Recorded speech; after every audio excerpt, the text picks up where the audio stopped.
Movie recap Tagalog here. Isang ordinaryong lalaki si Taejong na nakulong dahil sa isang krimeng hindi niya ginawa. Natuklasan niya na ang pagkakasira ng buhay niya ay pinaikot ng isang mastermind na nagngangalang Johan, kaya't nagpasya siyang tumakas at simulan ang madugong misyon ng paghihiganti upang ilantad ang katotohanan at dalhin si Johan sa hustisya. Nagsisimula ang serye sa bisyo ng isang mayamang babae na agad sinunggaban ang bag ng pagkain mula sa delivery rider at itinapon iyon sa kalsada. Hindi rin nagpapahuli ang boyfriend niya, mabilis nitong pinaandar ang kotse at tumakas. Tuwang-tuwa pa silang dalawa na para bang may nagawa silang napakagaling. Sa kasamaang palad, mali ang taong inaway nila ngayon. Galit na galit ang deliveryman dahil nasira ang order na dadalhin sana niya sa customer. Agad siyang sumakay sa motor at hinabol sila. Sa puntong ito, sobrang pabaya ang pagmamaneho ng binatang master, halos mabangga pa ang isang pedestrian. Pero si Taejong ay sanay at bihasang motorista. Alam niya ang lahat ng kalsada sa lugar, kaya dumiretso siya sa isang eskinita para mapabilis ang paghabol. Wala nang pag-aalinlangan, pati bangketa ay dinaanan na niya. Hanggang sa halos maabutan na niya ang pulang kotse. Binilisan pa niya at nilagpasan ito, saka biglang huminto sa gitna ng kalsada.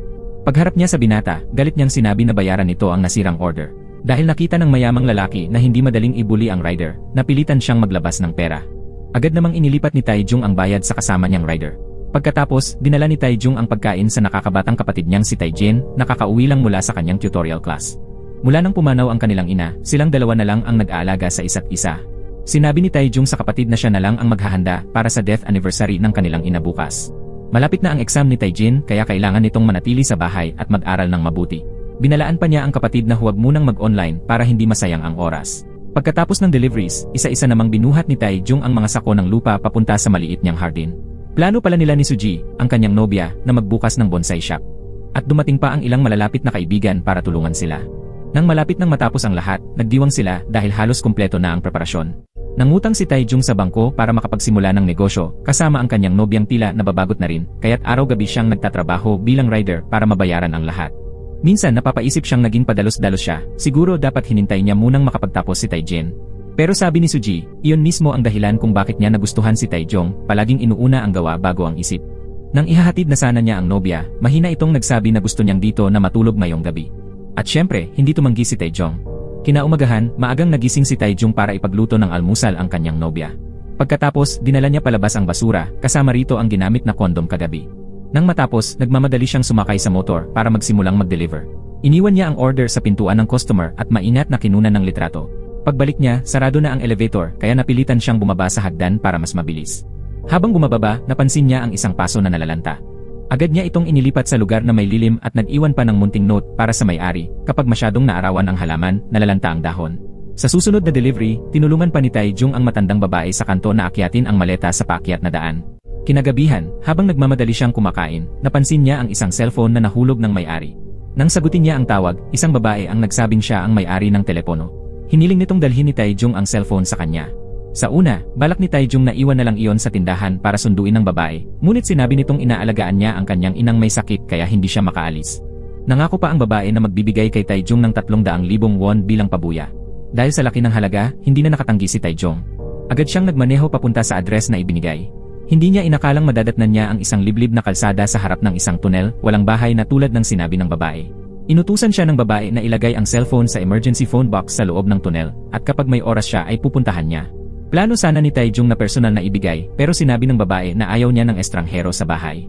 Kahit nakakapagtaka, sinunod pa rin ni Taejong ang bilin. Sa loob ng phone box ay may sobre na naglalaman ng 300,000 won.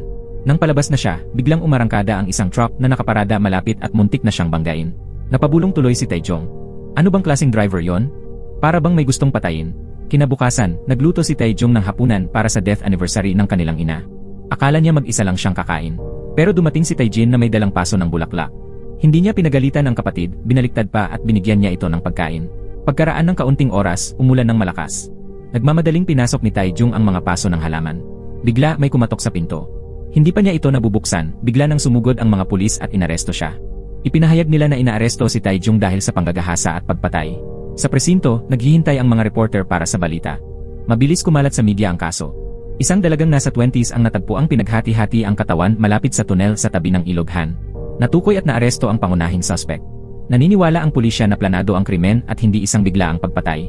Kahit paulit-ulit na sinabi ni Taejong na hindi niya kilala ang babae, iginigit pa rin ng pulisya na siya ang nanggahasa at pumatay dito. Akala ni Taejong ay kaagad din siyang palalayain, kaya ang iniisip lang niya ay ang mga halaman sa kanilang shop. Pero sa asal ng mga pulis, halatang kumbinsido silang si Tae-jung ang salarin. Ipinahayag pa nila ang pangalan ni Tae-jung sa media. Siyempre, nabigla ang nobya niyang si Suji nang mabasa ang balita. Kinabukasan, humiling ang ilang malalapit na kaibigan na dalawin si Tae-jung. Tuwing nakita niya sila, masaya si Tae-jung at agad na nakiusap na tulungan siyang alagaan ang mga halaman sa shop. Ibinulong ng isang kaibigan na napakaraming ingay at gulo sa labas. Bukod pa roon, kumalat na rin online ang personal na impormasyon ni Tae-jung. Sa mismong plant shop ni Tae-jung, may mga ekstremistang nag-spray paint sa pader, tinatawag siyang mamamatay tao na dapat mamatay. Patuloy na isinisigaw ni Tae-jung ang kanyang pagiging inosente, pero hindi nakikinig ang mga pulis. Hinihingi nila ang alibay niya bago siya palayain. Sa mga TV station, walang tigil ang mga analisis tungkol sa umano'y criminal psychology ni Tae-jung. Dahil dito, pansamantalang isinara ni Suji ang shop at naghanap ng abogado para sa kanya. Nang makadalaw ang nobya, agad humingi ng tawad si Tae-jung dahil pinahirapan niya ito. Ngunit laking gulat niya nang magpahiwatig si Suji ng pagdududa. Hindi napigilan ni Tae-jung ang manginig ang boses habang nagpapaliwanag na wala talaga siyang ginawa. Doon lamang siya nakitang huminga ng maluwag at nangako siyang gagawin ang lahat upang tulungan ang nobyo. Hindi nagtagal, sinabi ng abogado na ang pinakamahusay na paraan para mapawalang sala si Tae-jung ay patunayan na may ginagawa siya sa oras na namatay ang biktima. Ngunit hindi tiyak ang eksaktong oras ng pagkamatay ng babae. Halos imposibleng patunayan ang bawat oras ng 2 araw ni Tae-jung. Pero giit ni Suji, tuloy-tuloy ang trabaho ni Tae-jung, sigurado siyang may ebidensya. Kaya tinawagan nila si Tae-jung para i-check ang kanyang delivery history at alalahanin ang anumang detalye. Sa kabutihang palad, maingat na tinago ni Tae-jung ang lahat ng resibong pang-delivery sa bahay. Agad silang naghiwa-hiwalay upang puntahan ang bawat lugar at magtanong. Dahil kilala si Tae-jung na mabait at magalang, pumayag ang halos lahat na maging saksi. May isang parte lamang ng araw na walang nakakita. Pero maswerte sila at nakakuha ng CCTV footage na may kuha kay Tae-jung. Sa wakas, nabuo nila ang kumpletong ebidensya ng bawat galaw ni Tae-jung sa loob ng 2 araw na yon. Doon nila lubusang napagtanto kung gaano kabaliw ang dedikasyon ni Tae-jung, nagtrabaho ito ng walang pahinga kahit 1 minuto. Naniniwala ang abogado na tiyak na mapapawalang sala si Tae-jung. Halos mapasigaw sa tuwa ang lahat. Sa araw ng paglilitis, iniharap ng abogado ang lahat ng ebidensya ng schedule ni Tae-jung. Masyado nang malinaw ang alibay. Wala talagang oras si Tae-jung para gawin ang krimen. Mukhang maayos na ang lahat pero biglang umatake ang prosecutor. Lumabas sa mga record na nag-deliver si Tae-jung ng goods sa tirahan ng biktima. Mula sa oras na dumating siya hanggang sa oras na umalis siya, umabot ng humigit kumulang 7 minuto.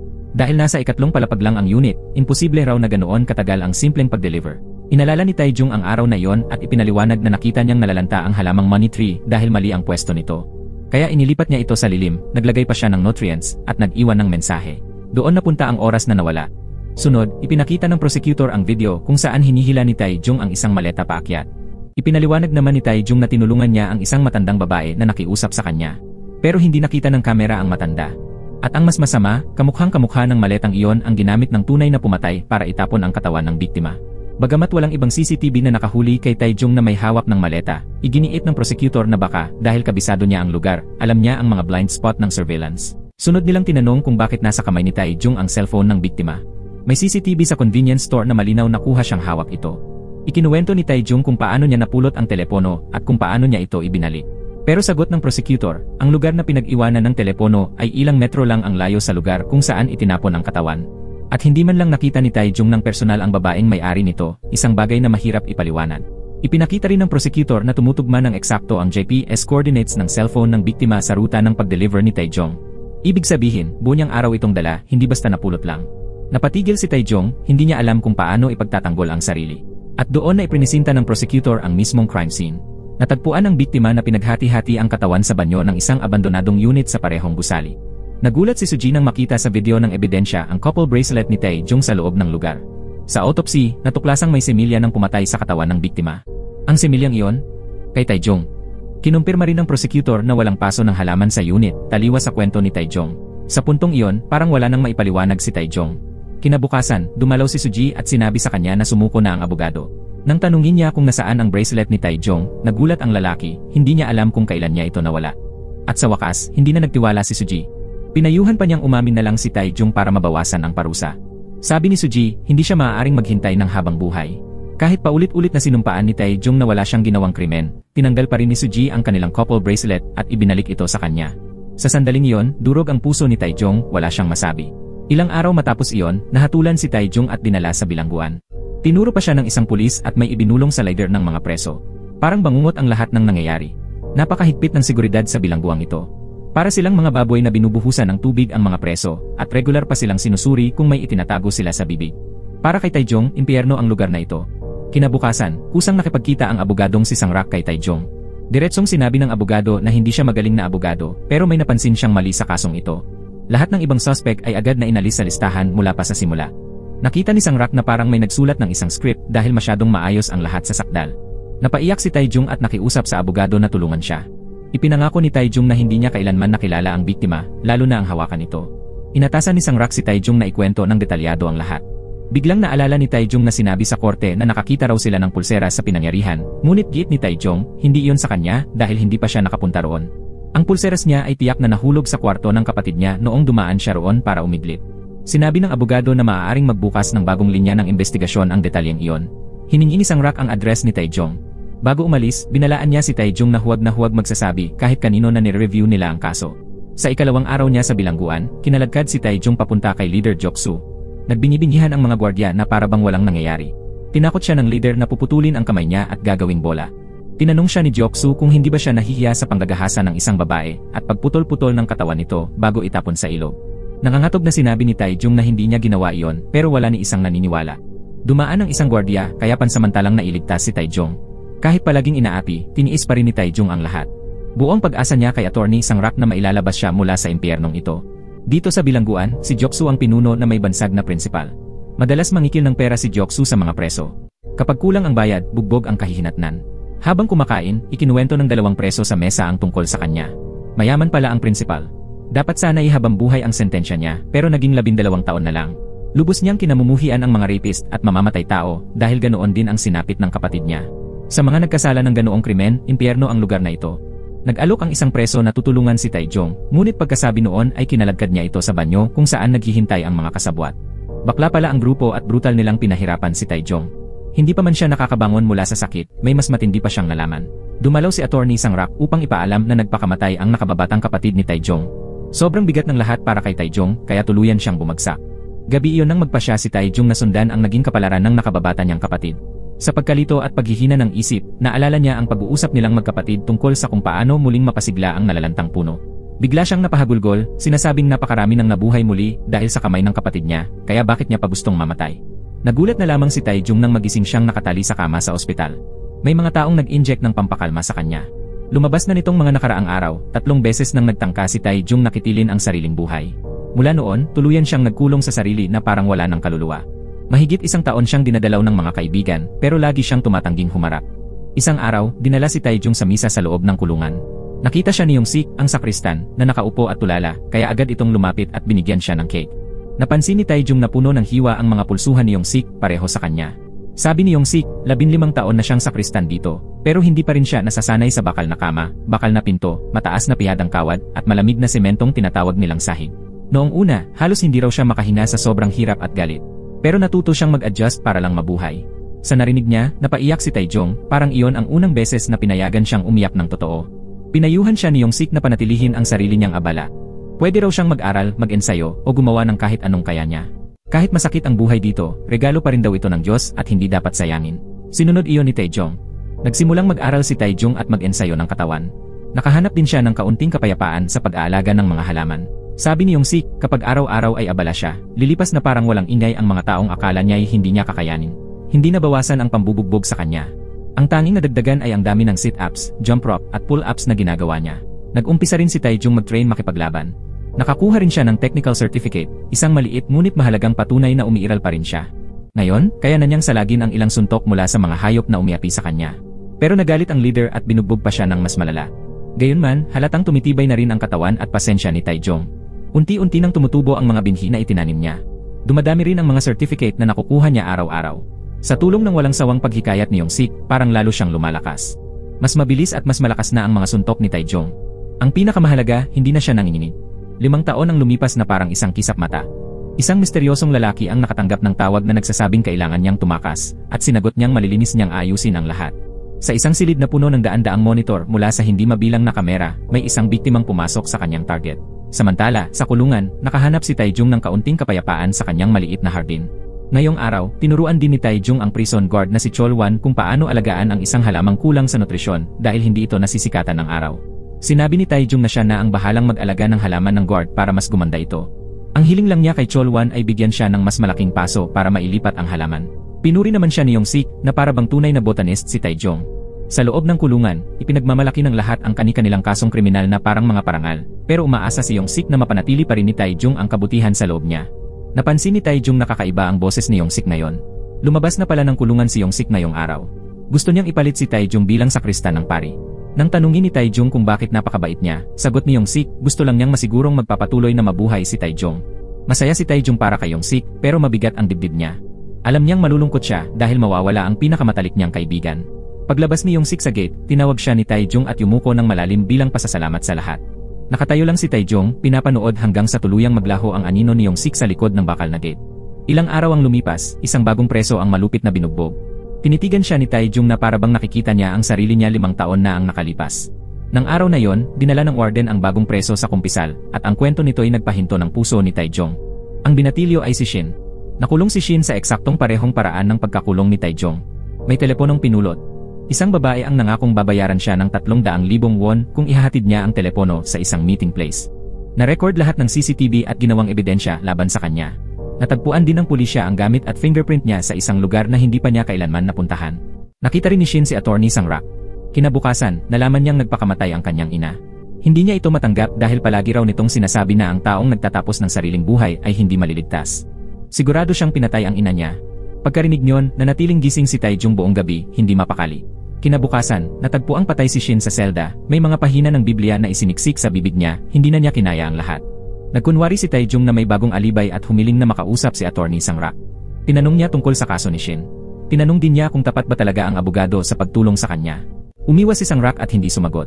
Nang ma-realize nitong wala namang bagong ebidensya, bigla itong naging malamig ang tono. Agad tumayo si Taejong, sinakalang abogado, at tinanong kung sino ang pumatay sa kanyang kapatid.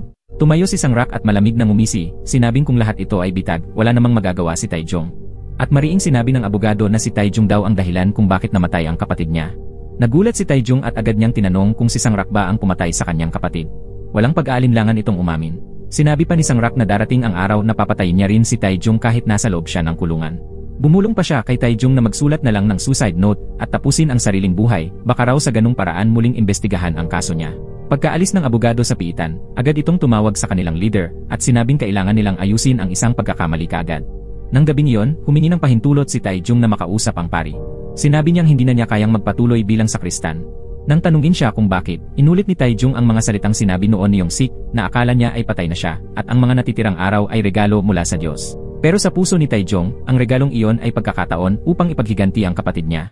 Pinisil niya ang kamay, binunot ang tornilyo mula sa kahoy at dumaloy ang dugo. Ngunit kumpara sa sakit sa puso niya, wala yon. Sa isang auction, ang rebultong number 73 ng iskultor na si Akli ay umaabot na sa presyong 2.7 bilyon. Dalawa na lang ang nagpapatuloy sa pagbid, si Chairman Myung-ho at ang misteryosong online bidder na number 56. Patuloy na tinaasan ni number 56 ang presyo. Nanginginig man sa kaba, pilit na sumasabay si Myung-ho. Nang umabot sa 4 na bilyon, humingi si Myung-ho ng sandaling pahinga para mag-isip. Tumawag siya sa isang tao at nagtanong kung maaari na lang bang ibang bagay ang ibayad niya ng kapalit, basta't may malinaw na halaga. Ang kausap pala niya ay si guest number 56 mismo. Sinagot siya nito ng malamig, gaano ba ang halaga ng buhay ng anak ni Myung-ho? Pilit nitong pinataas ni Myung-ho ang bid sa rebulto ni Akli. Kapag hindi, tatanggihan niya ang trabaho. Wala nang nagawa si Myung-ho kundi bumalik sa auction at itaas ang presyo sa 4 na bilyon. Pagkatapos, tinaasan ni number 56 sa 4.5 bilyon, tapos 5.5 bilyon. Halos hindi na makahinga si Myung-ho pero nagtaas pa rin ito hanggang 6 na bilyon. Nang makita ni number 56 na halos mamamatay na sa kaba si Myung-ho, napangisi ito at tumigil sa 6 na bilyon.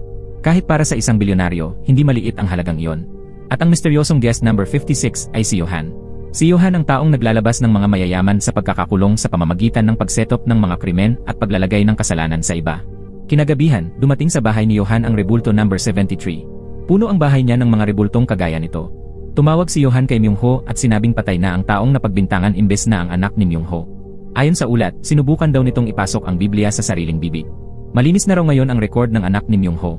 Bukod sa serbisyo niya sa pagpapawalang sala ng mga mayayaman, si Johan ay presidente rin ng isang construction company. Tumawag si abogadong Sang-rak kay Johan at iniulat na nabasag ang estatwa. Kalma lang na sinabi ni Johan na linisin na lang nila ang gulo. Agad siyang tumawag sa isang doktor upang bigyan ito ng utos. Sa oras na yon, kakatapos lang ng doktor na ayusin ang isang bangkay. Samantala, balak na namang tirahin ng grupo ni Joksu si Taejong. Pero ngayon, sinabi ni Taejong na ayaw na niya sa ginagawa nila. Natawa si Joksu at inutusan siyang maging punching bag ng isang matabang preso na nag-ensayo. Hindi nila inasahan, hindi na si Taejong ang dati. Lumaban siya. Sunod-sunod niyang pinakawalan ang mabibilis at mapanganib na suntok. May isang biglang sumalakay kay Taijong at napasabog ang dugo niya. Dahil doon, tuluyang nagwala si Taijong, paulit-ulit niyang pinagpapalo ang ulo ng lalaki. Pagkatapos noon, tinumba niya pa ang ibang sumugod sa kanya. Napatigil si Joksu, hindi makapagsalita sa pagkabigla. Binalaan lamang sila ni Taijong na huwag siyang gagalawin muli. Sa kabilang banda, dumating ang anak ni Yongsik sa electronics shop ng ama niya nang ni hindi man lang bumati. Ang pangalan ng dalaga ay Yunbi, maganda at malaartistahin ang mukha. Naglabas ito ng sigarilyo at walang pakundangang kinuha ang pera sa bulsa ng ama. Hindi pa siya nakontento, kinuha niya rin ang perang itinago ni Yongsik sa ilalim ng paso. Nang makita ang litrato ni Yongsik at Taijong sa kulungan, tinamaan pa niya ng panunuya. Halatang malaki ang galit niya sa ama. Wala nang nagawa si Yongsik sa pagrerebelde ng anak. Humingi lamang siya ng kaunting pera para makabili ng kimbap. Kakaupo lang niya at kakahiga ng pera nang biglang dumating ang pari. Iyon pala, ipinagbigay alam ng pari na ibinalik na raw sa kanya ni Taijong ang Biblia. Samantala, hindi pa rin matanggap ni Joksu na tinakot siya ni Taijong. Sa galit, nabalitaan niya ang isang chismis at bigla niyang binugbog ang lalaking nagbanggit noon. Dumating ang isang preso na may tattoo at tinukso si Joksu. Nakulong na pala ito noon at minsan nang binangga ang leader. Dumating ang hepe ng mga gwardiya, kaya nagsipaglayo ang mga preso.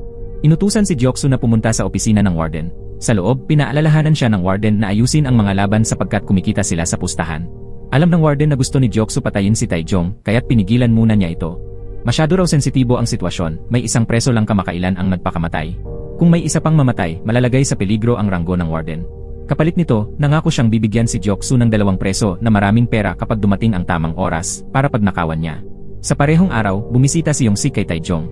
Tinanong niya ito kung may nangyari bang kakaiba. Natakot si Yongsik na baka maisip ni Taijong ang isang kalokohan at muling gumawa ng kagaguhan. Iginiit ni Taijong na wala siyang kinalaman sa anumang bagay, pero matagal na siyang nakatambay dito sa loob, pinagmamasdan ang mga halaman, kaya gusto na niyang tumingin sa ibang bagay. Iginiit niya na hindi siya nagkasala at aalis siya. Samantala, kahit ipinangako ni Joksu sa warden na magtitiis siya, inutusan pa rin niya ang kanyang mga tauhan na asarin si Taijong. Nang gabing iyon, nagplano si Taijong na tumakas. Una, kailangan niya ng normal na damit para makapagtago at saka ang susi. Nagpalit ang guard team ng shift ng 3:30, kaya iyon ang tamang oras para kumilos si Taijong. May pinto ang Block B na palabas ng kulungan.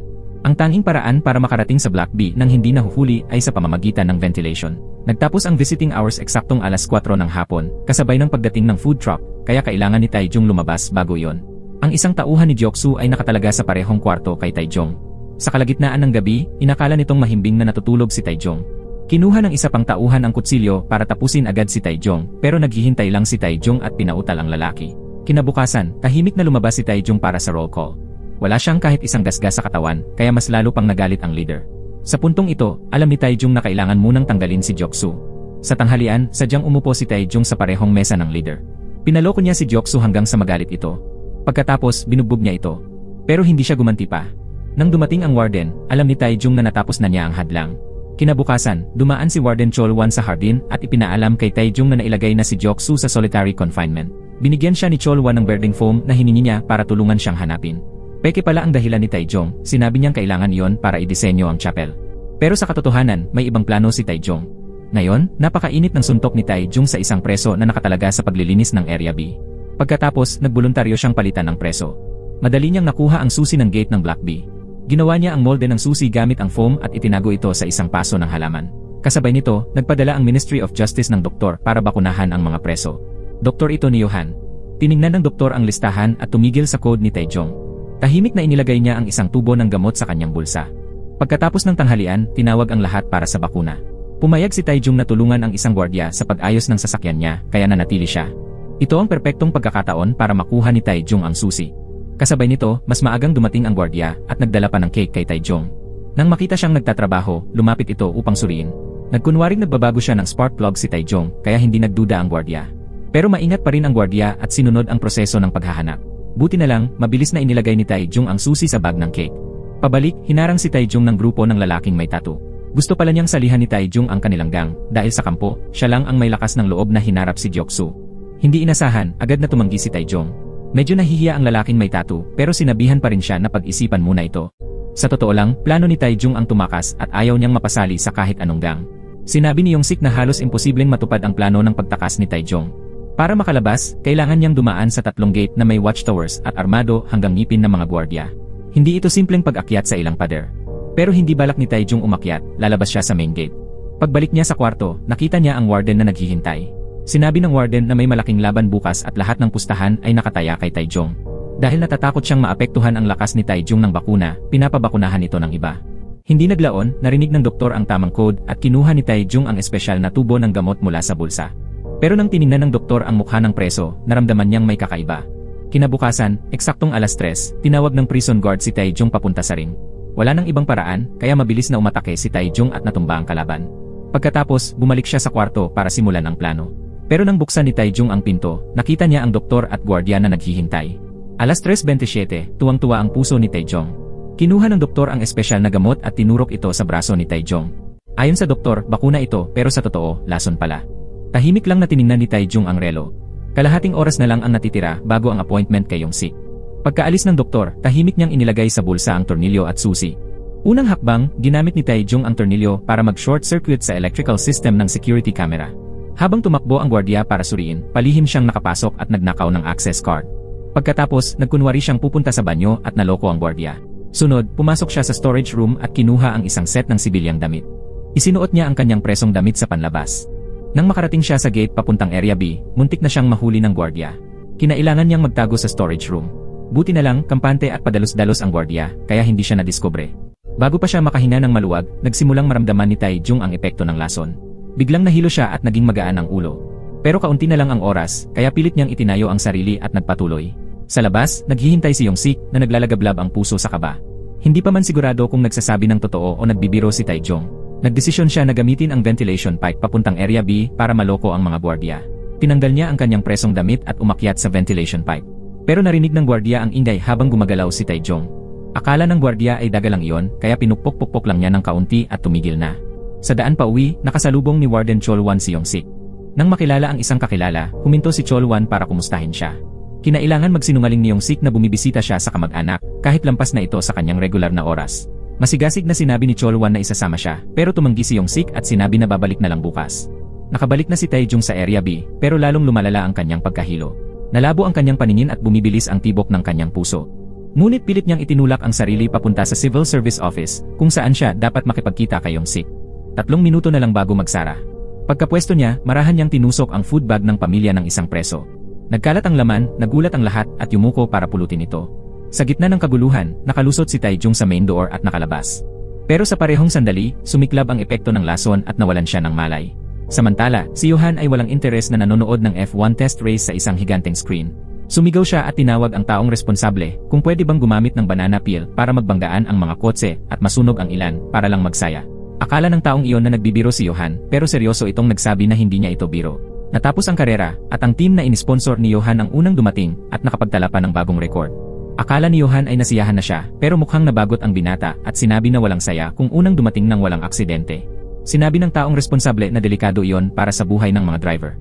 Agad namang inanunsyo ni Johan na tatanggalin niya ang sponsorship dahil wala siyang pakialam sa mga tao na marunong lang magpatakbo ng ligtas.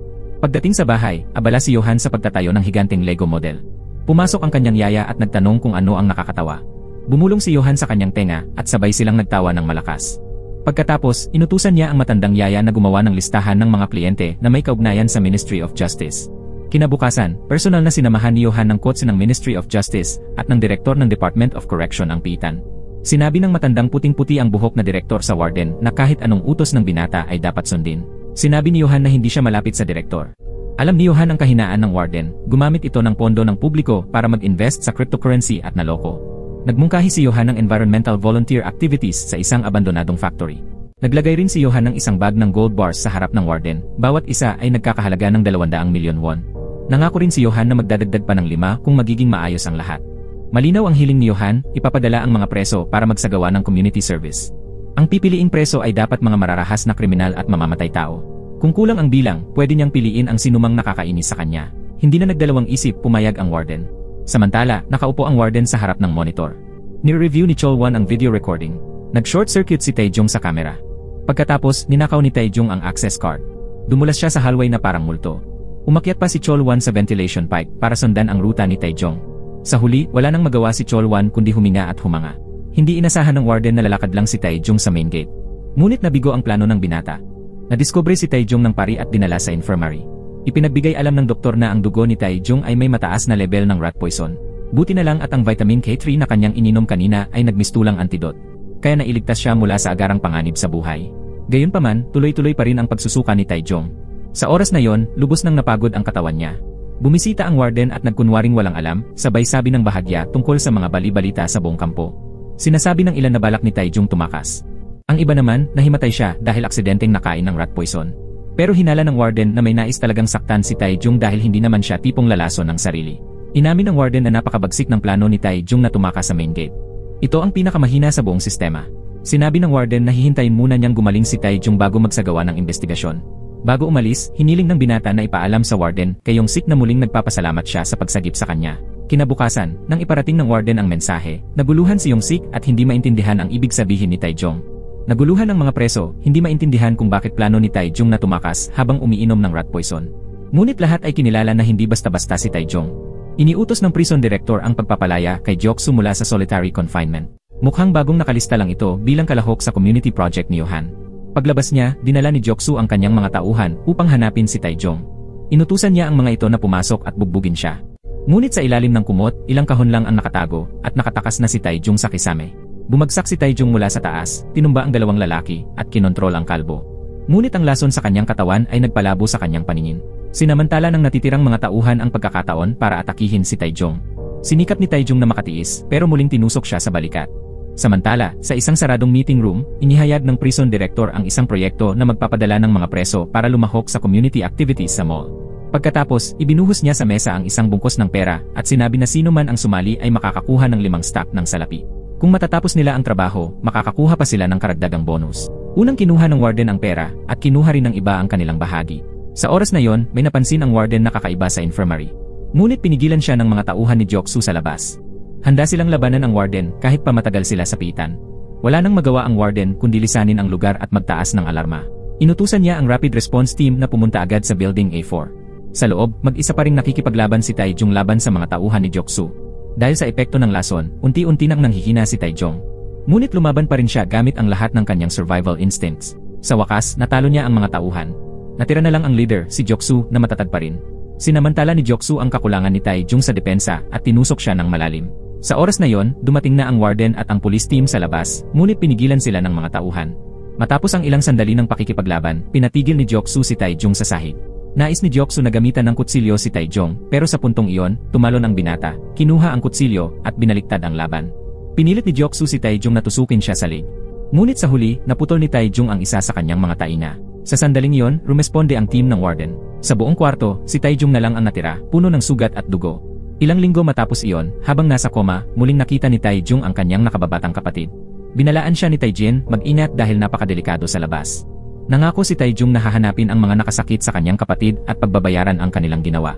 Bago pa niya matapos ang pangungusap, 2 gwardiya ang nagtakip sa kanyang ulo ng sako at hinila palayo. Naranasan din ni Joksu ang parehong kapalaran. Sa oras na yon, nagulo ang buong piitan.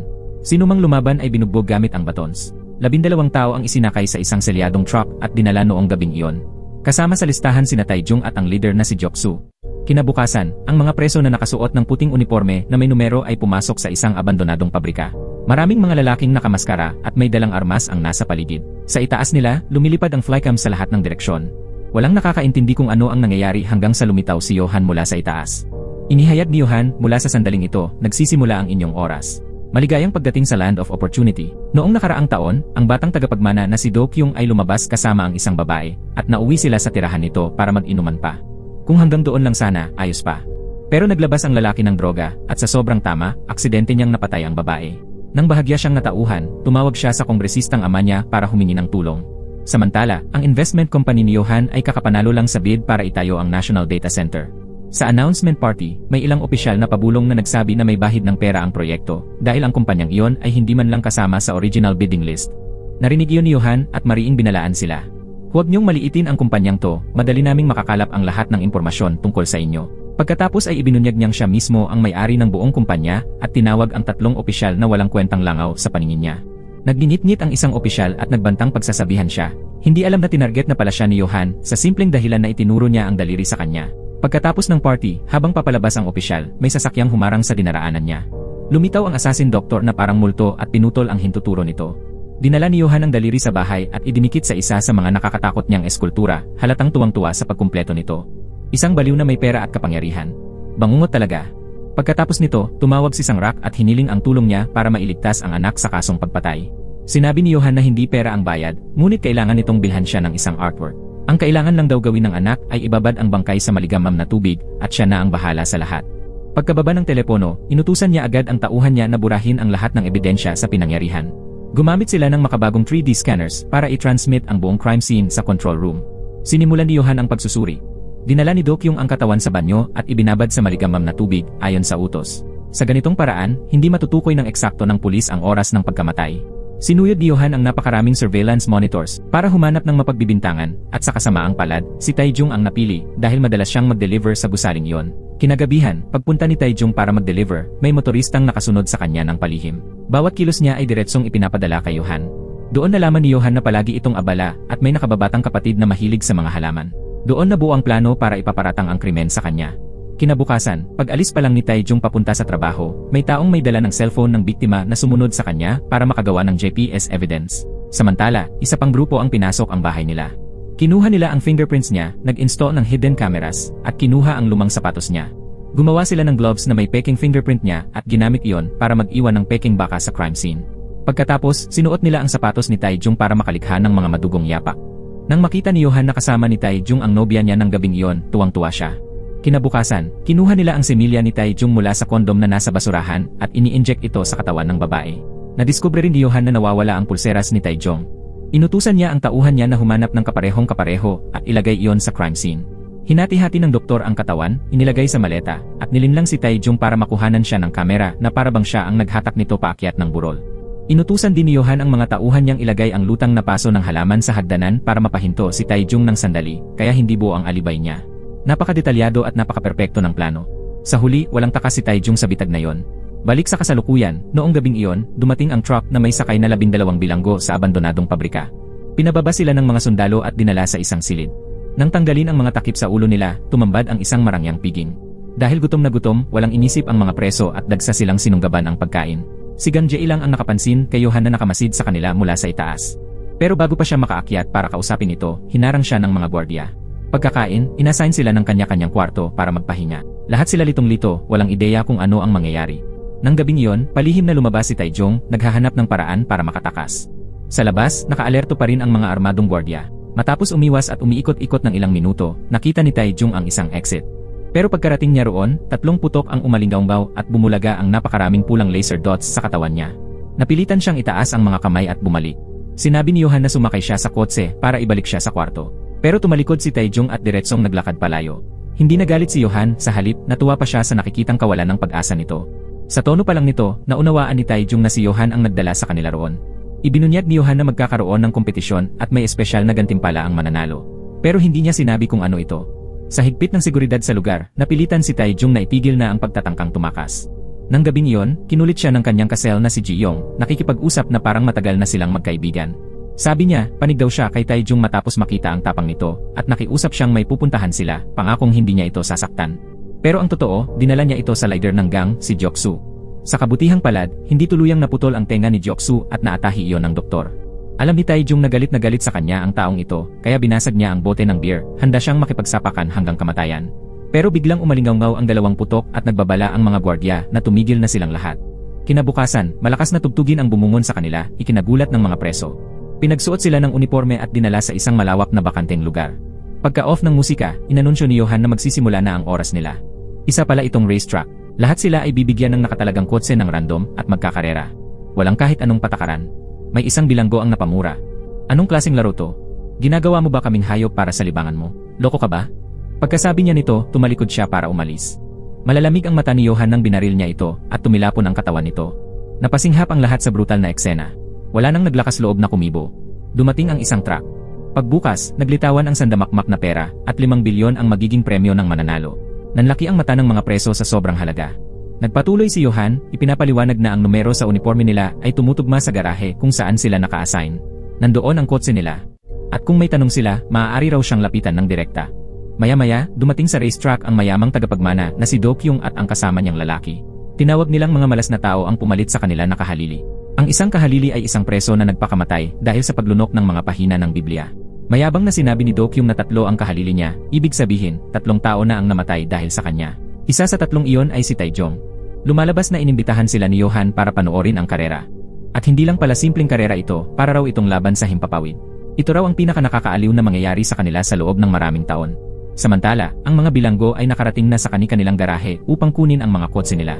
Napahiyaw si Joksu sa pagkadismaya nang makita ang bulok na sasakyang napunta sa kanya. Si Ganjae naman ay natuwa dahil maayos ang unit niya. At halos magtatalon si Ji-yong sa saya nang makita ang isang astig na sports car. Si Taejong lang ang hindi pa sigurado kung maganda ba ang napunta sa kanya o hindi. Ipinaliwanag ni Johan na hindi porket pangit ang kotse ay talo na agad. Baka may kalamangan pa raw sila. Ang nag-iisang tuntunin, walang tuntunin. Pwede nilang gawin ang kahit ano para manalo. Isa-isa, grupo-grupo, nagsimula silang gumamit ng mga piyesang nasa garahe para i-modify ang kanilang sasakyan.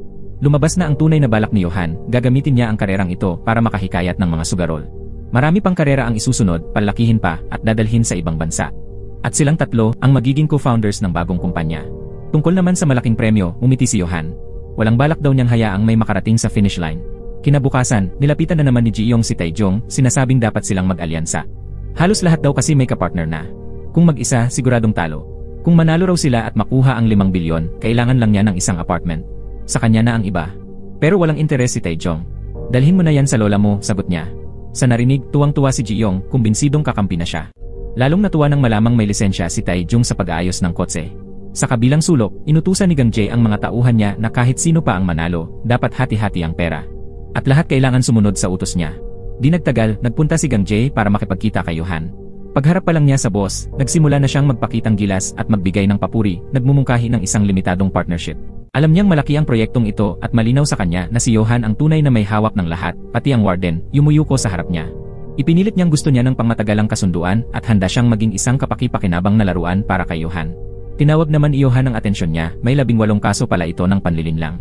Magaling nga siyang mambola, pero sinabi ni Johan na iisipin niya muna ang alok. Mas matindi ang pangalawang meeting kay Joksu. Hindi interesado si Joksu sa premyong pera. Ang gusto lang niya ay patayin ng personal ang isang hayop na kinamumuhian niya. Tuwang-tuwa si Johan. Sa larong ito, pwede nilang gawin ang kahit ano. Sinabi pa ni Joksu na mas masaya ang bagong boss kaysa sa duwag na prison director. Para kay Johan, hindi mahalaga kung sino ang mananalo, ang mahalaga ay tunay na nakakatuwa ang laro. Samantala, sa garahe, ipinagmamalaki ni Ji-yong ang sports car niya kay Taejong. Pero nang suriin ito ni Taejong, sabi niya, basura lang ito. Maganda lang sa panlabas. Sa kabilang kwarto, si number 4 ay tinutukan si number 6 ng lagari, hinihingi ang susi at walang hiya-hiyang ninakaw ang kotse. Sakto namang napadaan si Ganjae. Nang makita niya ang pangangalakal sa gitna ng araw, agad niyang napagtanto, talagang walang batas dito. Pagkatapos, papunta na sana siya para kunin ang SUV ni number 3, pero may tumakbong tauhan para i-report na si number 10 ay may sports car. Pagkarinig nito, agad niyang binago ang direksyon, bitbit ang buong grupo para agawin ang kotse ni Ji-yong. Sa sandaling iyon, narinig ni Ji-yong ang mga sigaw at ingay ng pagkawasak. Lumabas siya at nakita ang mismong pang-hold up sa sasakyan niya. Paglingon niya, paparating na ang buong grupo ni Ganjae, tuwirang nakatutok sa kanya. Dali-dali siyang bumalik at binalaan si Taejong, saka tumayo sa pintuan para harangin sila. Pero nakasakay na si Taejong sa kotse at sinabing sumakay na rin siya. Sumibat ang kotse na parang palaso, tumilapon si Ganjae at sumampa sa hood. Pagdaan nila kay Joksu, nagawa pang asarin ni Ji-yong ng middle finger ang lalaki. Nakita ni Joksu ang target niyang si Taejong at mabilis na sumakay sa sarili niyang kotse para humabol. Hindi nagpatalo, lumundag din si Ganjae papasok sa car number 5 at pinaharurot ito. Pero paglabas niya ng gate, hinarangan siya ng car number 4, tauhan ni Joksu. Napakagatlabi si Ganjae at idiniretso ang bangga, determinado na hindi pa kakawalan si Taejong. Sa oras na ito, dikit na dikit ang kotse ni Joksu sa likod ni Taejong. Galit na sumisigaw si Ji-yong, pilit pinapaapakan ang gas pedal. Sa itaas, si Johan at Dukyong ay aliw na aliw sa habulan. Nang makita ni Taejong na hindi siya makakalayo, bigla siyang lumiko at preno ng malakas, kaya nawalan ng momentum ang kotse ni Joksu. Pagkatapos, agad siyang bumalik at binilisan ang takbo. Pero nang akala niyang ligtas na siya, bigla siyang binangga ni Joksu sa tagiliran. Umikot ang kotse ng ilang ulit bago tuluyang huminto, may usok na umaalingasaw. Bago pa siya makarecover, nakababa na si Joksu sa sasakyan at naghahanda ng banggain sila para sa huling ulos. Sa mismong sandaling iyon, biglang sumulpot ang kotse ni Ganjae at siya ang sumalo sa napakalakas na impact. Dahil dito, nakaligtas si Taejong mula sa kamatayan, bawas hibla na lang. Biglang nagpaputok ang isang guard tower bilang babala. Sa control room, palakpak ng palakpak si Dokyong sa tuwa, pero nakangising malamig lang si Johan, sabay sabing mas dapat pang maging masaya ang totoong laban.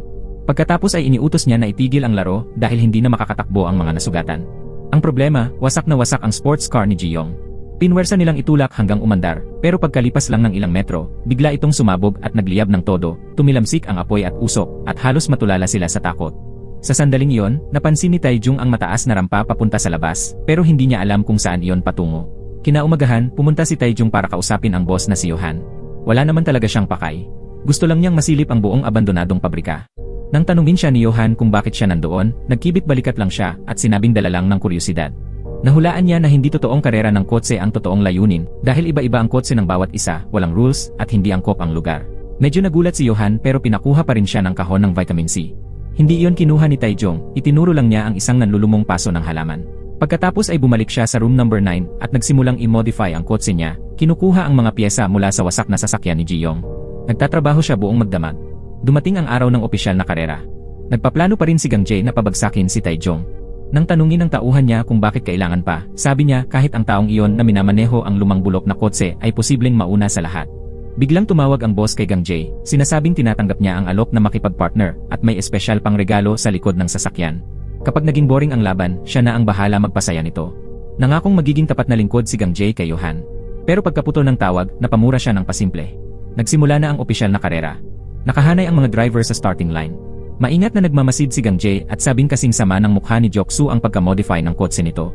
Sa kabilang banda, pinuri niya si Taejong dahil halatang inalagaan ang pag-modify ng kanyang sasakyan. Sa platform, handa na si Johan para i-broadcast ng live ang karera sa mga sugarol. Bago pa magsimula, sinamantala ni Tabachoy na number 12 ang pagkakataon at ninakaw ang kotse ng iba. Ipinahayag na ng loudspeaker ang patakaran. Walang rules ang karera. Ang premyo ay mapupunta sa unang makakatawid sa finish line matapos ang 20 laps. Hindi pa man sila nakakaalis, iniutos na agad ni Gang Jae sa mga tauhan niya na unahin si Taejong. Pagpatunog ng signal, todo hataw agad ang mga sasakyan, pero ang car number 11 lang ang tuloy-tuloy na lumilihis sa track. Samantala, nangunguna ang car number 2 dahil sa malakas nitong makina. Habang nagdiriwang pa si number 2, biglang pumutok ang makina at nawalan siya ng kontrol, sumalpok sa barrier. Sa platform, tuwang-tuwa ang dalawang batang mayaman. Pustahan pala sila, si Dokyung kay number 9 ni Taejong, at ang isa naman kay number 6 ni Joksu. Sa oras ding iyon, tinitignan ni Johan ang file ni Taejong at biglang naalala na siya ang plantito na maling inakusahan niya noon. Agad niyang iniutos kay Gang Jae na alisin sa laban ang car number 9 ni Taejong. Nababaliw sa bilis ang number 5 ni Gang Jae habang papalapit sa number 9. Mabilis ang reaksyon ni number 9, overtake at biglang kumabig, tinabingan ang number 5. Lalong nag-iinay sa tuwa ang dalawang tagapagmana. Pero dumating na si Joksu. Sabay sumugod si number 4 at number 6, sinisiksik at halos durugin si number 9. Hinugot ni Joksu ang kutsilyo para tapusin si Taejong, pero laking gulat niya, si Ji-young ang driver. Si Taejong pala ang nasa car number 11 na nasa labas na ng track. Nang makita ng flycam ang number 11, walang tao sa loob. Biglang sumulpot si Taejong sakay ng lumang motorsiklo, saka binasag ang flycam. Sabi ni Dokyung, pandaraya yon, pero aliw na aliw si Johan. Hindi tumakas si Taejong. Diretso siyang sumugod kay Joksu. Ulol na ulol ding sumalubong si Joksu. Sa parehong sandali, paparating din ang number 5 ni Gang Jae. Sabay silang umatake. Pero tumalon si Taejong na parang action star at nilampasan silang dalawa. Agad na bumalik si Joksu sa kotse para habulin siya. Ngayon, parehong hinahabol ni na Joksu at Gang Jae ang motorsiklo ni Taejong. Biglang pinaalalahanan ni Johan si Gang Jae na gamitin ang regalo, isang baril. Ngunit lumiko agad si Taejong papasok sa pabrika, kaya hindi siya masundan. Inutusan ni Johan si Gang Jae na kumilos agad. Biglang huminto si Taejong, tinali ang tangke ng gas sa likod ng motorsiklo at saka muling humarurot. Hinahabol ni Gang Jae at nagpapaputok pero umiilag si Taejong na parang ahas sa daan. Lalo pang na-excite ang mga manonood, tunay na live gunfight na ito. Saka biglang kumabig si Taejong sa gilid kaya tumama ang tangke ng gas sa gulong ni Gang Jae, nabutas ito at nag-flip ang kotse. Muntik nang tamaan si Taejong, buti na lang at nagpreno siya kaya lumipad ang kotse sa ibabaw niya. Halos mabaliw sa tuwa si Dokyung. Para mas maging kapanapanabik, binago ni Johan ang rules. Ang sinumang makahuli sa motorsiklo ang panalo. Patay o buhay, basta mahuli ang motorsiklo, doble ang premyo. Ibig sabihin, 10 bilyon na ang halaga ngayon ni Taejong. Nagkakagulo ang mga driver sa paghahanap sa kanya, kasama si Joksu. Ngunit bago pa man siya makatakas, sinagasaan siya ni Joksu kaya tumilapon siya. Hinila ni Joksu ang kutsilyo at sinaksak siya ng 2 beses, pero buong lakas na itinulak siya ni Taejong at itinapat ang kutsilyo sa lid niya. Habang nagpupumigla sila, biglang may isang kotse na sumalpok diretsyo sa kanila. Tumalon si number 8 para sakmalin si Taejong, pero sinaksak siya ni Joksu kaya napaatras ito. Sinipa naman ni Taejong si Joksu palayo. Habang parehong natataranta pa, sumalpok ang car number 8 kay Joksu at tumilapon siya. Nakaiwas si Taejong pero agad siyang tinamaan ng car number 1. Dumiretso si number 4 para dakmain siya pero sinapak ito ni Taejong at napabagsak. Sinamantala ni Taejong ang pagkauntog ni Joksu at binigyan ito ng isang huling sipa sa ulo. Wala nang natira para manghuli kay Taejong. Galit na galit si Johan. Kinuha niya ang sniper rifle at lumabas, tinutukan si Taejong.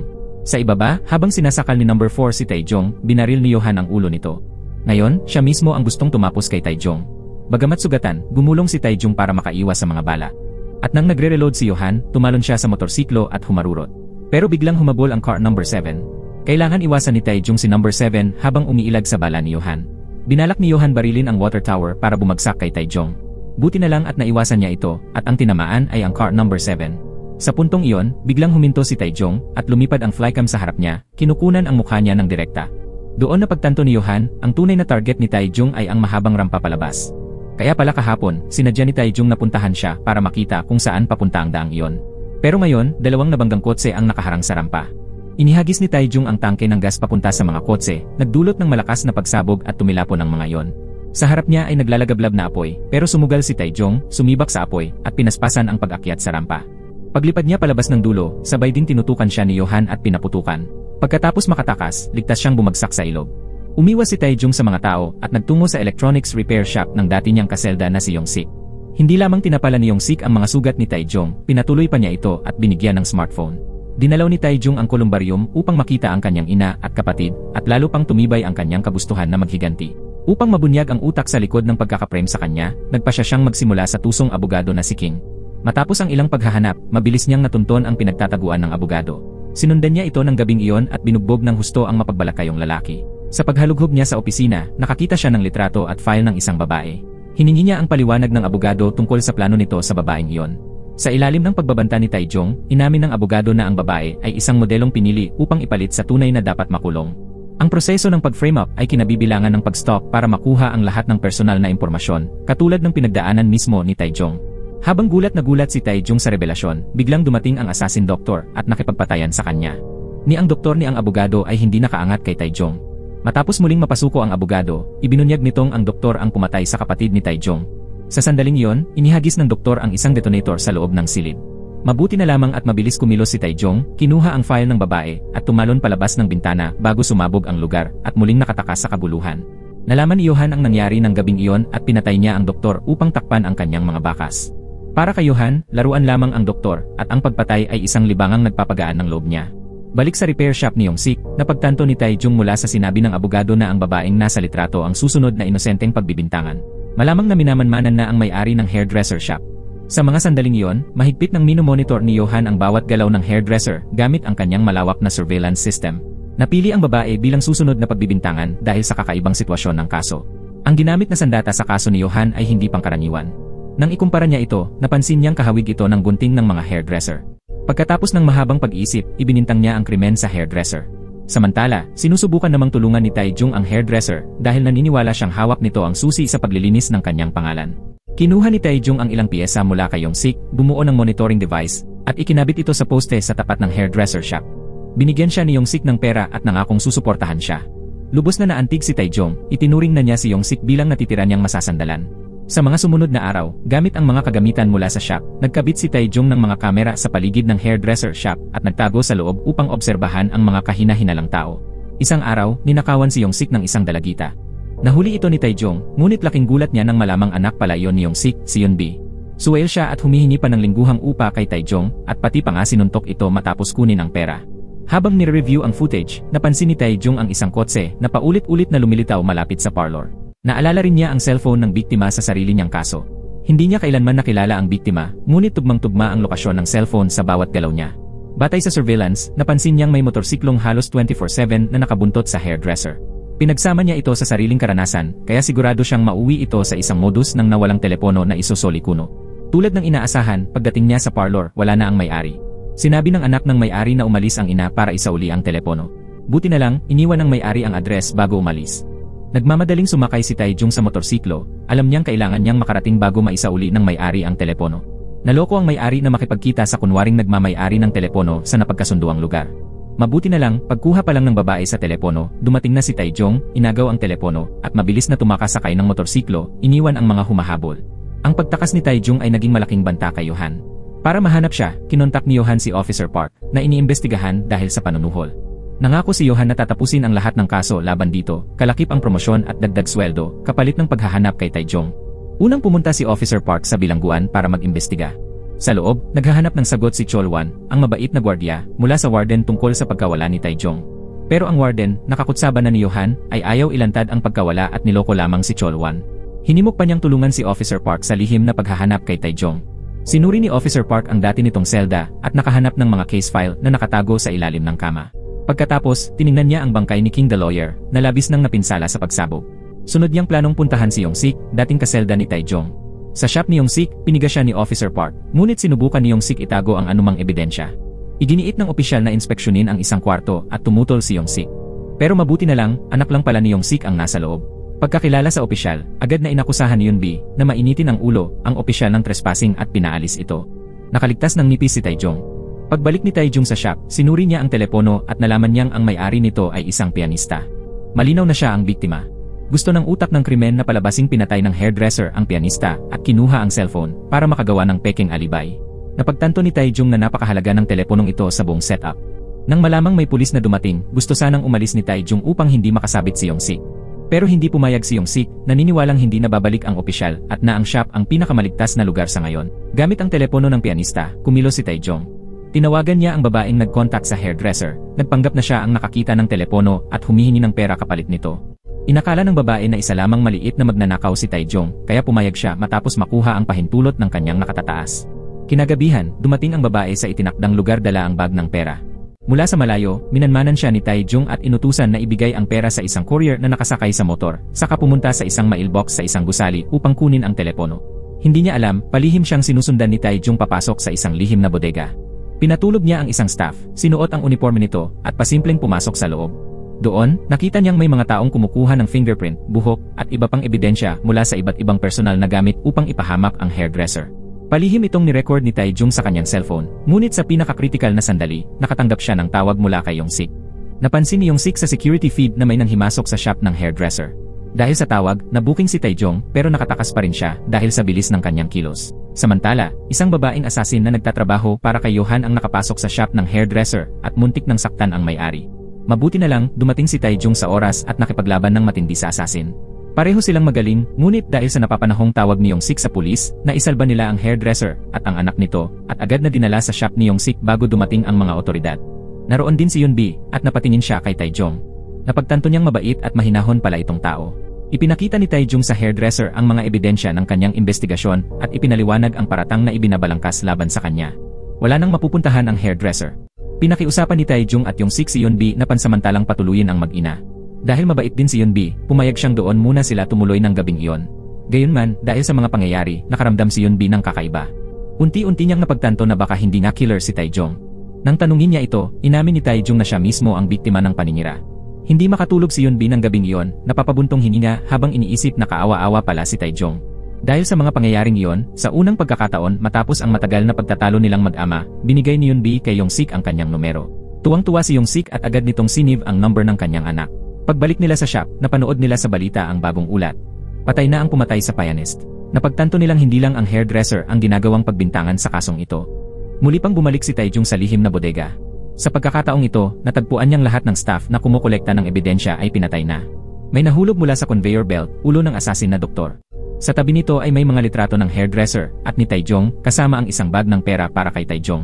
Naintindihan niyang tinutukso siya ng tunay na utak ng krimen, kaya nagitngit siya sa galit. Lumitaw sa malaking screen sa harapan niya ang anak ng isang kongresista, nakalagay na siya ang tunay na pumatay. Labis ang pagmamataas ni Yohan at nagbigay pa ng account name na para bang hinihikayat si Taejong na maghiganti. Sa likod ng mga pangyayari, itinuring ni Yohan ang sarili niya na parang Diyos na nagmamanyobra ng isang malaking laro. Lahat ng tao sa bodega ay pinatay ayon sa kanyang utos. Nang malaman niya noong isang araw na ginastos ng walang pakundangan ng kanyang mga tauhan ang pera para mabawi ang telepono, agad niyang inutusan ang babaeng killer na patayin ang lahat ng nasa bodega.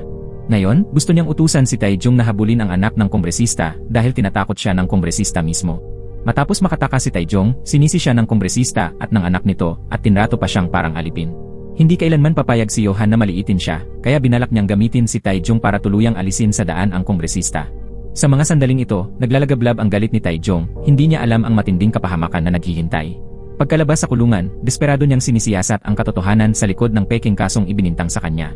Sa pagtahak niya sa mga bakas, nadiskubre niya ang isang sikreto at liblib na bodega, pero lahat ng empleyadong gumagawa ng peking ebidensya ay patay na. Sa malaking screen sa loob, nag-iwan si Yohan ng mensahe kay Taejong, inuutusan siyang hanapin si Mr. Baek, ang anak ng isang mambabatas, at ibinunyag na si Mr. Baek ang totoong salarin sa kasong ipinataw kay Taejong. Para maging mas kapanapanabik ang laro, madali lamang na in-hack ni Yohan ang social media account ni Mr. Baek, ginawang public ang dating private upang siguradong mahanap siya ni Taejong. Sa mga post sa account, natukoy ni Taejong na nasa busan ngayon si Mr. Baek. Dahil sa tindi ng paghihiganti, mag-isang nagtungo si Taejong sa Busan. Samantala, sa Seoul, patuloy namang hinahanap ng 2 pulis si Taejong. Tumawag si Taejong kay Officer Cholwan at nangakong lilinisin niya ang pangalan niya sa pamamagitan ng paghuli sa totoong kriminal. Agad na inagaw ni Officer Park ang telepono at narinig ang anunsyo ng istasyon ng tren sa Busan, dahilan upang agad silang bumiyahe papuntang Busan. Si Yongsik naman ay labis nang nag-aalala dahil hindi makontak si Taejong. Pati si Yunbi, ang anak niya, ay nag-aalala rin kaya sinamahan niya ang ama sa detention center para i-verify ang kalagayan ni Taejong. Matapos makausap ang pari ng kulungan, nakumpirma nilang hindi pa naaresto si Taejong. Matalino namang naalala ni Yunbi na binigay ng kanyang ama kay Taejong ang lumang telepono nito. Nagpunta sila sa isang phone store, kunwaring nawala ang telepono, at mabilis na na-trace ang lokasyon nito, nasa Busan niya. Sa Busan, nakita ni Taejong ang target niyang si Mr. Baek na nagdaraos ng party sa isang yate. Sumampa si Taejong sa yate nang hindi nagtatago at hinarap ng diretsahan si Mr. Baek habang palihim na nire-record ang kanilang pag-uusap, sinusubukang udyukin itong umamin. Nakilala naman siya ni Mr. Baek bilang taong ginawa nilang pagbintangan pero nanatili itong arogante at walang pagsisisi. Tinawag pa nito ang isang grupo ng goons upang patayin si Taejong. Matinding labanan ang sumiklab, ngunit nangibabaw ang leader na bihasa sa martial arts. Tinawagan ni Mr. Baek si Johan, nagyayabang na nahuli na niya si Taejong. Naisip din niyang si Johan mismo ang nagturo kay Taejong ng kinaroroonan niya. Nagkunwari si Johan na sumusuko na ibabalik daw ang perang binayad sa kanya ni Mr. Baek para sa serbisyo. At para kay Taejong, malaya si Mr. Baek na gawin ang gusto niya rito. Si Johan ay talagang baliw. Ngayon ang ika-10 anibersaryo ng pagkamatay ng mga magulang niya. Nagtipon ng mga kamag-anak sa templo para ipagdasal ang mga yumao. Naniniwala ang tiyuhin niyang psychiatrist na may trauma si Johan mula sa trahedya. Sumakay naman si Johan sa inaasahan ng tiyuhin, kunwari malungkot, pero may bahagyang ngiting lumitaw sa labi niya pagtalikod. Ang tiyahin naman, na naglalaway sa mana ng mga magulang ni Johan, ay nagmamadaling ayusin ang hatian. Nagpapakumbaba si Johan at hinahayaan siyang mamuno, pero palihim niyang inutusan ang bulag na yaya na tanggalin ang lahat ng kamag-anak. Nagdala ng mga mamamatay ang yaya at mabilis na pinatay ang lahat. Sa huling sandali ng buhay ng tiyahin, nanatili pa rin itong mayabang. Sa pag-uusap nila, nalantad na ang yaya ang tunay na ina ni Johan, isang babaeng itinuring na mababa at hindi tanggap ng pamilya, ngunit siya lang ang tanging pinagkakatiwalaan ni Johan. Noon pa man, takot ang batang Johan na iwan siya ng ina dahil sa maltrato nito, kaya nilagyan niya ng mercury ang mga mata nito, dahilan ng pagkabulat. Para sa yaya, iyon ang paraan ni Johan ng pagpapakita ng pagmamahal, at tinanggap niya yon bilang sarili niyang anak. Pagkatapos magsalita, pinatay ng yaya ang tiyahin gamit ang isang sandata. Samantala sa Busan, nakatali si Johan sa isang kabina ng barko kay Mr. Baek. Mabuti na lang at dumating sina Yongsik at Yunbi. Habang naghahanap sila, dumarating din sina Officer Park at Officer Cholwan kasama ang kanilang team. Dahil sa kagipitan, naghiwa-hiwalay sina Yongsik at Yunbi para hanapin si Taejong at ganoon din ang ginawa ng mga pulis. Isang tauhan ang nagbabala kay Mr. Baek tungkol sa presensya ng pulisya. Agad niyang inilipat si Taejong sa ibang kabina pero nadiskubre niyang wala na ito roon. Napansin ni Yongsik ang kakaiba sa barko at nailigtas na niya si Taejong. Maya-maya, nakita sila ni Officer Cholwan at hinikayat si Taejong na bumalik, nangakong tutulong sa tamang proseso. Sagot naman ni Yongsik, kung talagang gustong tumulong ni Officer Cholwan, kailangan niya itong patunayan. Hinarangan sila ni Officer Park pero sinorpresa sila ni Yunbi mula sa likod at insprayhan si Officer Cholwan ng fire extinguisher. Sa tulong ng mag-ama, nailigtas ng ligtas si Taejong. Gabi, nakatulog si Taejong sa bahay ni Yunbi. Tinitigan ni Yunbi ang maamo nitong mukha at lalo siyang nakumbinsing hindi masamang tao si Taejong. Kinabukasan, nagpasalamat si Taejong kay Yunbi at biglang lumalim ang ugnayan nila. Paulit-ulit na pinakikinggan ni Taejong ang recording kung saan kinukutya siya ni Mr. Baek, sinusubukang hanapin ang anumang mali. Sinunod naman ni Officer Cholwan ang huling mensahe ni Taejong at pumunta sa isang locker sa istasyon ng tren para kunin ang impormasyon tungkol kay Mr. Baek. Tumawag si Mr. Baek kay Johan, pinaghihinalaang si Johan ang nagpadala ng mga tao para kunin si Taejong. Agad namang naunawaan ni Johan na may tumutulong kay Taejong. Nag-usap sina Taejong at Yongsik. Nakapagtataka, kahit pumunta si Taejong sa Busan para maghiganti, sa kaibuturan ng puso niya, humihingi lang siya ng isang tunay na paghingi ng tawad. Lalong natiyak ni Yunbi na mabuting tao si Taejong. Para mahanap si Taejong, nagtipon si Mr. Baek ng mas maraming tauhan. Palihim namang nag-modify si Taejong ng mga gamit para makabuo ng baril. Kalaunan, nag-post si Mr. Baek ng hamon sa social media, inaanyayahan si Taejong sa isang duelo alas 9 ng gabi kinabukasan. Bago ang tunggalian, pinakinggan muna ni Taejong ang kwento ni Yongsik. Inalala ni Yongsik ang isang malungkot na nakaraan. Ilang taon na ang nakalipas, nag-away sila ng kanyang asawa at aksidenteng nahulog ang sigarilyo sa loob ng kwarto na siyang naging sanhi ng sunog. Dahil sa matinding takot, hindi niya nagawang pumasok para iligtas ito, kaya siya ay inaresto at kinasuhan ng pagpatay. Dahil dito, matagal nang may galit sa kanya si Yunbi. Kinaumagahan, nagpa-practice si Taejong ng pagbaril. Dahil di kwestiyon ng baril, hindi bala ang lumalabas kundi mga pako, na kasing delikado rin. Tinawag ni Yunbi si Taejong para mag-almusal. Napansin ng kaibigan niya na tila nagkakaroon na siya ng pagtingin kay Taejong. Nagmotor si Yunbi papunta sa convenience store para bumili ng sigarilyo at doon niya nakita si Officer Park. Tinutunto ng opisyal ang signal ng cellphone ni Tae-jung at kasalukuyang hinahanap ang eksaktong lokasyon nito. Nagmamadaling umalis si Yun-bi, ngunit agad na naalala ni Officer Park na ang babaeng umalis ay ang anak ni Yong-sik, kaya agad niya itong sinundan. Mabuti na lang, bihasang raider si Yun-bi, kaya matagumpay niyang nailigaw ang mga humahabol. Agad niyang pinaalam sa kanyang ama at kay Tae-jung na papalapit na ang pulisya. Upang tulungan si Tae-jung, sinamantala ni Yong-sik at Yun-bi ang habulan upang maligaw ang mga pulis, kaya nakatakas si Tae-jung sa mga rooftop at eskinita, at nakasakay sa isang motorsiklong nakaparada roon. Pagdating ng mga opisyal kina Yong-sik at Yun-bi, wala na si Tae-jung sa sasakyan. Nalaman nilang napaglaruan sila, naginitngit si Officer Park, ngunit wala siyang magawa. Muli namang iginiit ni Officer Chol-won na ipagtapat ni Yong-sik ang kinaroroonan ni Tae-jung, ngunit tumanggi ito. Para sa kanya, hindi umiiral ang murderer na si Tae-jung. Ang tinulungan niya ay ang Tae-jung na handang isugal ang buhay para patunayan ang kanyang pagiging inosente. Pagbalik ni Yong-sik at Yun-bi sa bahay, nadatnan nila ang kanilang kaibigan na walang malay, at si Yohan na nakatayo sa tabi niya. Dahil sa kanyang surveillance system, natuklasan na ni Yohan na tinutulungan ni Yong-sik at Yun-bi si Tae-jung. Hindi niya maunawaan kung bakit ganito na lamang ang ginagawa ng mag-ama para sa isang estranghero. Dahil sa pag-uusisang iyon kaya siya pumunta roon. Naramdaman ni Yun-bi ang masama nitong intensyon at nagalit siya, ngunit hindi niya at ng kanyang ama kayang tapatan ang lakas ni Yohan. Buong pananabik sa magiging resulta ng kanyang laro, umalis si Yohan nang walang pumigil. Pagsapit ng alas 9 ng gabi, dumating si Tae-jung sa oras at hiningi ang paghingi ng tawad ni Mr. Baek. Ngunit nanatiling arogante si Mr. Baek, tumangging humingi ng tawad at lalo pang tinukso si Tae-jung, maging ang pagbabanta na papatayin siya ngayong gabi. Nag-apoy sa galit si Tae-jung, dinampot ang kanyang baril at sumugod sa kanyang mga kalaban isa-isa. Ilang ulos at putok pa, halos lahat ng tauhan ay napabagsak na niya. Tanging ang taong minsang nakatalo sa kanya ang natira. Walang tigil ang pag-atake ni Tae-jung, ngunit minamaliit niya ang kalaban. Sinamantala nito ang pagkakataon at tinamaan ang mahalagang bahagi ng isang tauhan, saka kinuha ang pala at pinukpok ito ng ubos lakas. Pagkatapos, mabilis na hinabol ni Tae-jung si Mr. Baek na nagtangkang tumakas, habang ang mga natitirang tauhan ay tumutugi sa kanya. Sa dilim ng gabi, naganap ang isang matinding habulan, isang labanan para sa buhay at kamatayan, sa loob ng lagusan. Nagpapaputok ang mga tauhan mula sa likuran, habang magaling na inilulusot ni Tae-jung ang motorsiklo sa pagitan ng mga sasakyan, iniiwasan ang mga bala. Sinubukang araruhin ni Mr. Baek si Tae-jung ng direkta, ngunit dumaan si Tae-jung sa pader ng lagusan, dumula sa ibabaw nito ng mataas ang bilis habang walang tigil na nagpapaputok sa sasakyan ni Mr. Baek. Nang dumating ang tamang pagkakataon, iniwan ni Tae-jung ang kanyang motorsiklo at tumalon sa sasakyan ng mga tauhan, madaling pinuksa ang natitirang mga kalaban sa loob. Pagkatapos, naghabulan siya kay Mr. Baek, magkatabi ang kanilang mga sasakyan sa napakabilis na takbo. Sa malapitang distansya, winasak ni Tae-jung ang bintana ng sasakyan ni Mr. Baek at, sa puwersa ng isang bulldozer, dinurog ang kotse ng kanyang kalaban. Biglang lumitaw ang isang truck mula sa lagusan. Sa huling sandali, lumihis si Tae-jung upang maiwasan ang banggaan, ngunit hindi kasing swerte si Mr. Baek, nadurog ang kanyang kotse ng truck. Hinila ni Tae-jung palabas mula sa wasak na sasakyan si Mr. Baek na malubhang nasugatan, kinuha ang kanyang telepono, at hiniling ang isang pag-amin. Ngunit kahit na malapit ng mamatay, nanatiling matigas si Mr. Baek. Biglang tumunog ang telepono ni Mr. Baek. Lumabas sa caller ID ang pangalan ni Yohan. Naalala ni Tae-jung nang malinaw sa kanilang tunggalian, nabanggit ni Mr. Baek na si Yohan ang nagplano ng lahat. Ang tumatawag pala ay si Yohan. Sinagot ni Tae-jung ang tawag. Walang pagsisikap si Yohan na itago ang kanyang pagkakakilanlan. Sa wakas, naunawaan ni Tae-jung na ang mayabang na lalaki na nakasalubong niya ay ang utak sa likod ng lahat. Nagpatawa si Yohan sa tono, inilarawan ang eksena ng aksidente kung saan na-stranded si Tae-jung. Biglang napagtanto ni Tae-jung na minomonitor siya ni Yohan sa malapit. Ipinilit niyang malaman ang tunay na layunin ni Yohan. Kalma lamang na sumagot si Yohan na nag-enjoy lang siyang buuin ang mga piraso para sa kasiyahan. Inalok din niya si Tae-jung ng trabaho na may pangakong 5 bilyong won upang tulungan siyang patunayan ang kanyang pagiging inosente. Matatag na tumanggi si Tae-jung, sinasabi na walang halagang pera ang makakabawi sa buhay, pamilya, at mga kaibigang nawala sa kanya. Sa ilalim ng madilim na gabi, idineklara ni Tae-jung na babagsakin niya si Yohan at papatahimikin ito magpakailanman. Hindi natitinag si Yohan, hindi natatakot sa mga banta ni Tae-jung o anumang bagay sa mundo. Dati, personal na pinatay ni Yohan ang ama ni Mr. Baek, ang mambabatas na nagbayad sa kanya upang itakpan ang pagpatay sa anak nito. Sa katunayan, ikinuwento ni Yohan ang isang lihim sa namamatay na mambabatas. Siya mismo ang pumatay sa kanyang mga magulang nang nagpasya silang idonate ang kanilang kayamanan sa isang templo.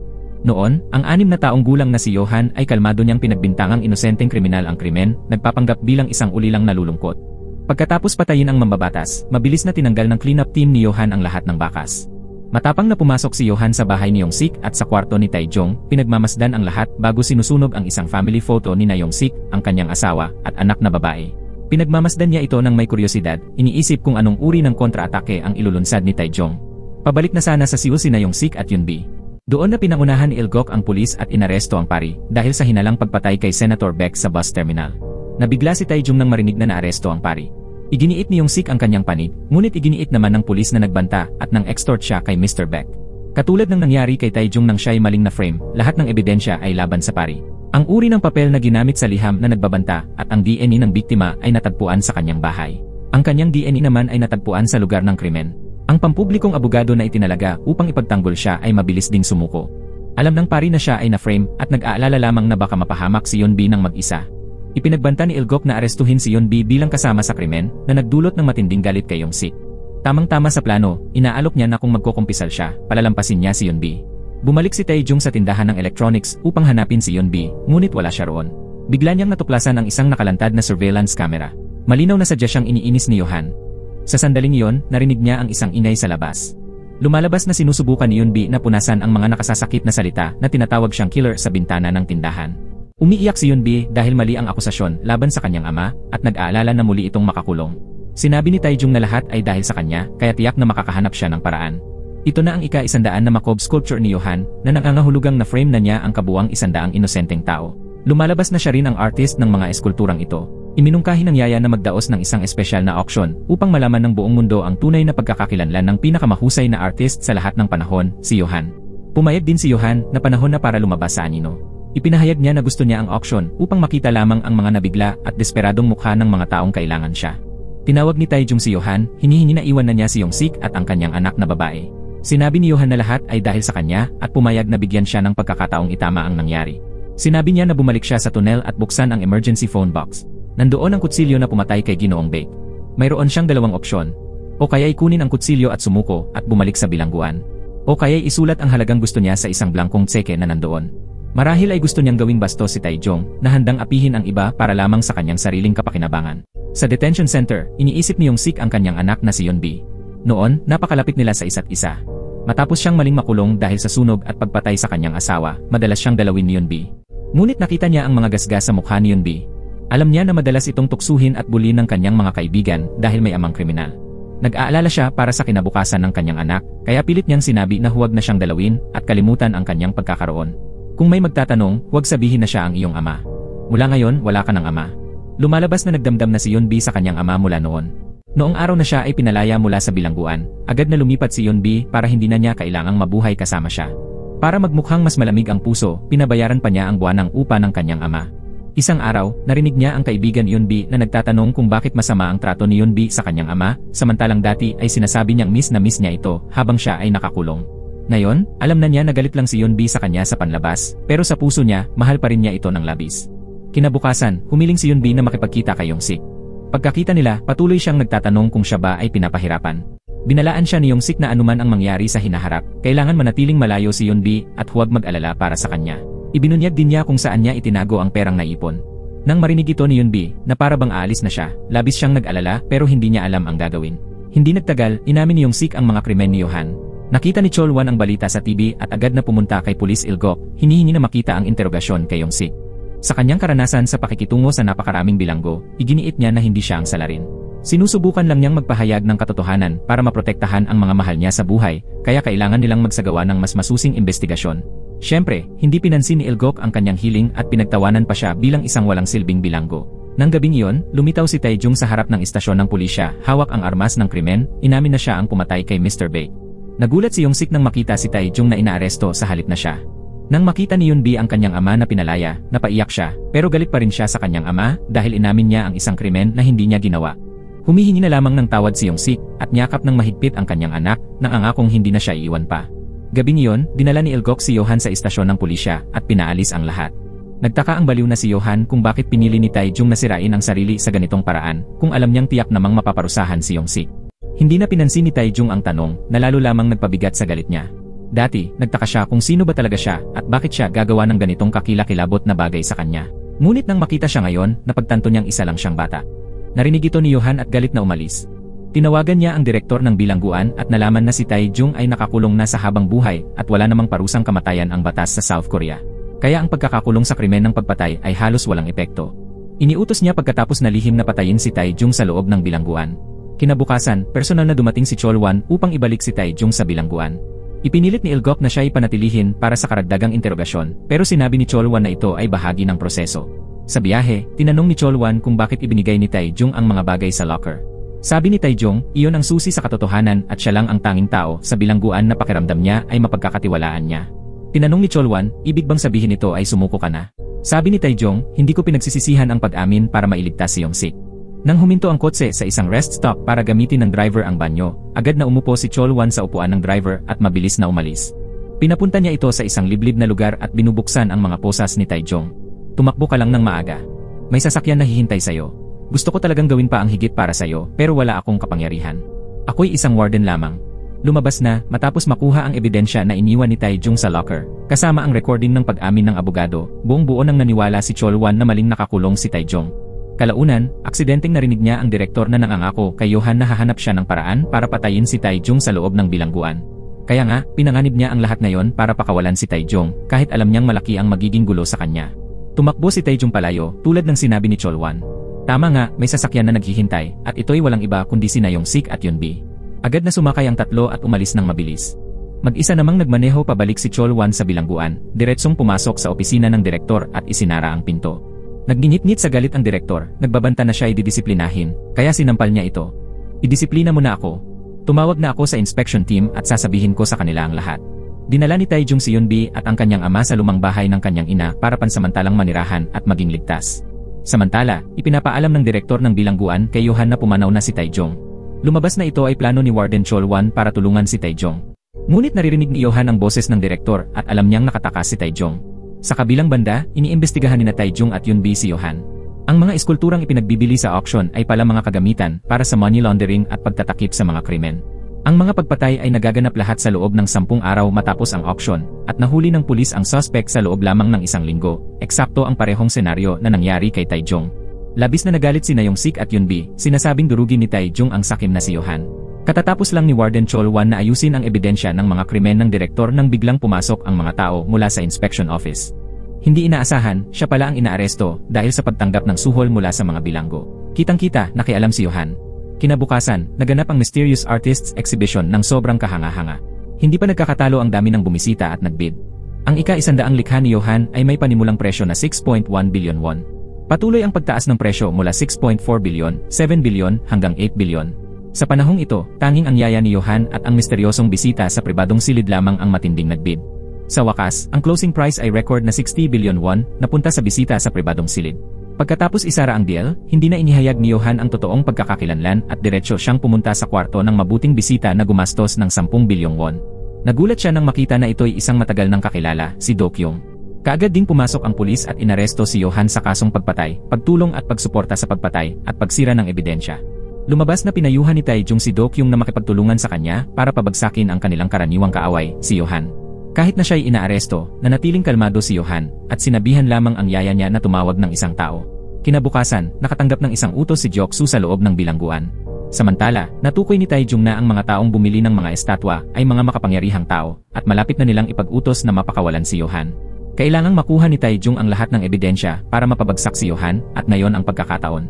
Iniabot ni Do-kyung ang mga ebidensya ng mga krimen ni Johan sa pulisya kahit na siya rin ay kakasuhan. Wala na siyang pakialam sa kahit ano, ang tanging layunin niya ay mapanagot ang salbaheng si Johan sa ginawa nito. Mabilis na sumunod, naka-line up ang mga truck sa exhibition center para i-transport pabalik sa bahay ni Johan ang kanyang mga estatwa. Biglang tumigil ang isang kotse sa gitna ng kalsada na hinarang ang huling truck sa konvoy. Lumalabas na tinulungan siya ng mga kaibigan ni Taejong na nagbigay ng pagkakataon para makapasok sa konvoy gamit ang isang katulad na truck.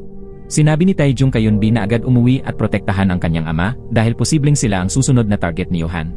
Sa ganap na 8:00 ng gabi, inilagay si Johan sa isang selda, ngunit ilang minuto lamang ang lumipas, sinalakay ng grupo ng mga tulisan ang istasyon ng pulis at sinaksak ang lahat ng opisyal.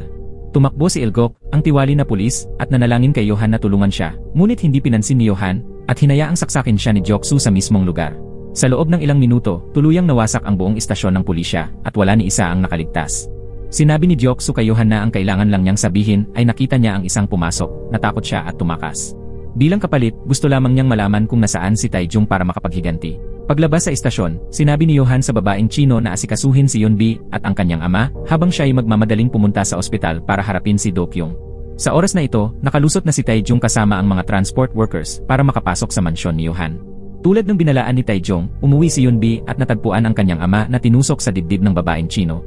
Ipinanganib niya ang kanyang buhay at sumugod upang makipagbuno sa babae para iligtas ang kanyang ama, ngunit malinaw na hindi niya kayang makipagsabayan sa profesional na killer. Ginamit ni Yong-sik ang huling lakas niya upang pigilan ang babae at bigyan si Yeon-bi ng pagkakataon na tumakas, ngunit hindi iniwan ni Yeon-bi ang kanyang ama. Sumugod siya gamit ang kanyang motorsiklo at tinusok ang killer gamit ang isang kutsilyo, pagkatapos ay tumakbo para tingnan ang kalagayan ng kanyang ama. Habang tumatakbo patungo sa ama, nakabawi ang killer at sinubukang patayin si Yeon-bi. Samantala, sa ospital, pinatay na ni Yohan si Do-kyung sa pamamagitan ng pagkakakontrol sa kanyang lalamunan. Papasok na sana si Tae-jung sa lihim na silid ni Yohan nang tawagan siya nito at minukha, iniimbitahan siyang pumunta sa bahay para wakasan ang lahat ng alitan. Alam ni Tae-jung na naroroon siya, kaya dali-dali siyang umuwi. Nahanap ni Tae-jung ang hard drive sa computer ni Yohan, ngunit sa sandaling inalis niya ito, umandar ang alarm system. Mabilis na lumabas si Tae-jung bago magsara ang automatic doors. Gumamit siya ng nail gun para mabuksan ang pinto at makalabas. Ngunit sa labas, naroroon na si Jok-soo na matagal nang naghihintay. Kaagad, sumugod ang mga tauhan nito. Gumamit si Tae-jung ng nail gun para patayin ang mga tauhan niyo isa-isa.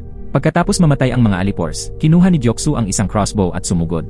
Pareho silang tinamaan ng mga palaso bago nagsagupaan sa kamay na labanan. Matapos ang 300 rounds ng mabagsik na labanan, sa wakas ay nagawang patumbahin ni Tae-jung si Jok-soo. Sa mismong sandaling iyon, dumating si Yohan.